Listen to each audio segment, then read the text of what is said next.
You are watching BitBNS News. Hello and नमस्कार। अभी market पूरी तरह से वॉलेटाइल है, इसलिए यूजर्स के लिए ये जानना महत्वपूर्ण है कि क्रिप्टो की दुनिया में क्या हो रहा है, क्रिप्टो से जुड़ी क्या खबर है।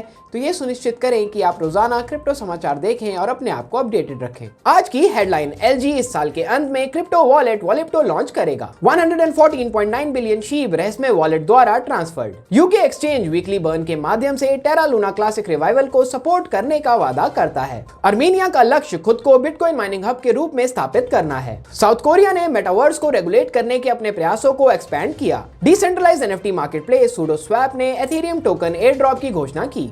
थाईलैंड एसईसी क्रिप्टो एड्स के लिए स्ट्रिक्ट गाइडलाइंस लागू करेगा। सोलाना में प्रपोज ट्रांजिशन के बाद हीलियम 15% गिरता है। एथेरियम के फाउंडर बटरेन बिटकॉइन की सुरक्षा को लेकर चिंतित हैं। शिबा इनू इकोसिस्टम का शिबा वर्स 162% बढ़ा। एथेरियम ऊपर जाने की कोशिश करता है पर $1600 के हाई को पार नहीं कर पाता। कुल्फी फाइनेंस ने कार्डानो पर fix rate money marketplace launch किया। गवर्नेंस टोकन भी लॉन्च किया।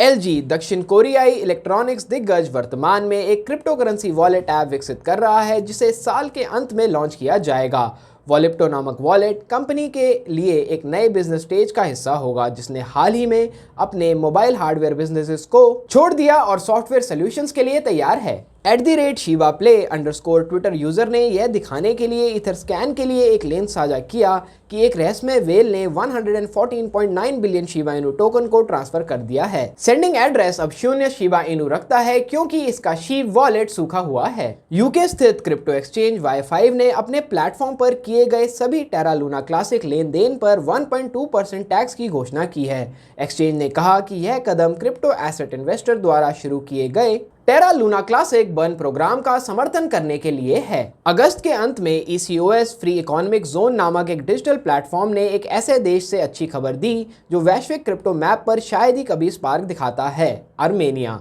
ECOS ने 2018 से संचालित अपनी पावर प्लांट बेस्ड फैसिलिटी में 16 मेगावाट क्षमता जोड़ने की सूचना दी। 2022 की शुरुआत से बड़े निवेश और एक रेगुलेटर ढांचे को छेड़ते हुए देश मेटावर्स विकास में बहुत सक्रिय रहा है। दक्षिण कोरिया ने वेब3 और मेटावर्स में अपना विसर्जन जारी रखा है। अपने स्वयं के मेटावर्स इकोसिस्टम के निर्माण और मेटावर्स एथिकल प्रिंसिपल्स को प्रकाशित करने में लगभग $200 मिलियन का निवेश करने के बाद देश की सरकार अब मेटावर्स इंडस्ट्री प्रमोशन लॉ तैयार कर रही है। डिसेंट्रलाइज्ड एनएफटी बाजार सूडोस्वैप ने घोषणा की कि परियोजना ने विभिन्न सदस्यों को 60 मिलियन एथेरियम आधारित सूडो टोकन की इनिशियल सप्लाई डिलीवर की जाएगी।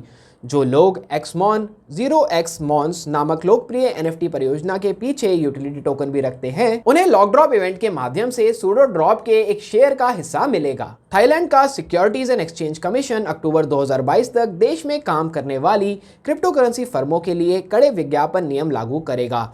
थाई एसईसी ने देश में crypto currency related businesses operate को ईमेल के माध्यम से सूचित किया कि डिजिटल मुद्राओं से रिलेटेड एड्स में कंज्यूमर को स्पष्ट निवेश चेतावनी होनी चाहिए। 1 सितंबर को बयान के बाद एसईसी की वेबसाइट पर पोस्ट किया गया था। Blockchain powered wireless system helium network में जल्द ही इंपॉर्टेंट अमेंडमेंट्स हो सकते हैं क्योंकि इसके प्रमुख डेवलपर्स सोलाना में स्विच करने पर विचार कर रहे हैं। हीलियम के मुख्य डेवलपर्स द्वारा अपने स्वयं के ब्लॉकचेन नेटवर्क से सोलाना में स्विच करने के प्रस्ताव को HIP-70 नाम दिया गया है।